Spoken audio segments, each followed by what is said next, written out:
Hi guys! Good evening po. Ito na kami na ako sa bahay. Ito kami ako sa trabaho. Ngayon, ang kinakain ko na to ay pipino. Yung isang gabi yung pipino ko ay binalatan, binabad sa suka na may asin. Kaya ngayon, kinain ko nilang sanang ganito. Kasi maasim pag nilagyan ng aso. Anong suka. Tapos sinubukan ko kainin ng ganito lang. Sama yung balat. Diba? Pero alam mo, isang beses pa lang kumain. Kumbaga isang piraso. Maganda pala siya. Lagi kang nagre-release.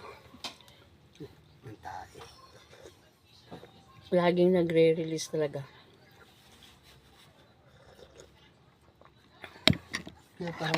Tapos kasama ng energy.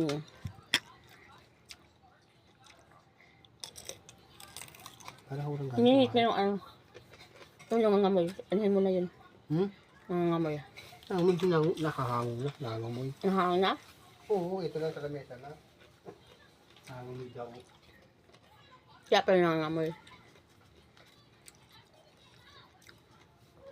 Maganda lalo na kung meron ka palang okra na ginayat-gayat.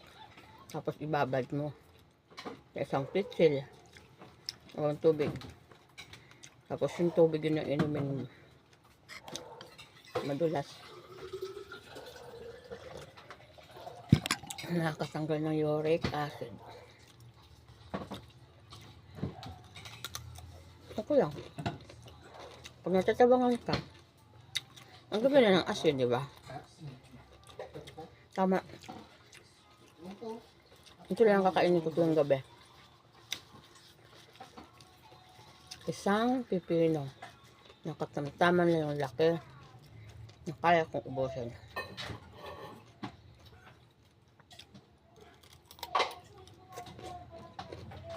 Masarap.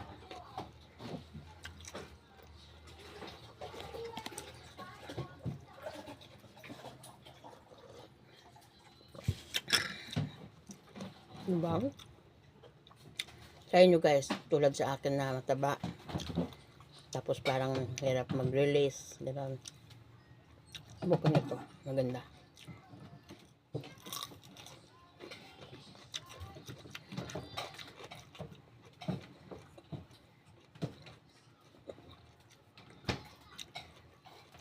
Kasi kakain ka ng mangga, maasim. Diba? Yun na lang. Tapos, hindi matabang to. Kung ganun ka ng konti ng asin. Diba? Kung kalasa na. Anong lang yun, guys?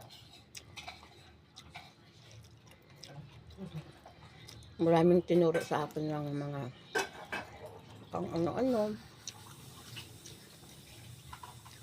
One time. Pag ginawa ko yun, papakita ko sa inyo. Ang sarap nga. Grabe. Kaya ko may asin. Parang siguro kung bagong pitas. Lutong. Siguro bagong pitas to. Binili lang kasi ito sa palengke.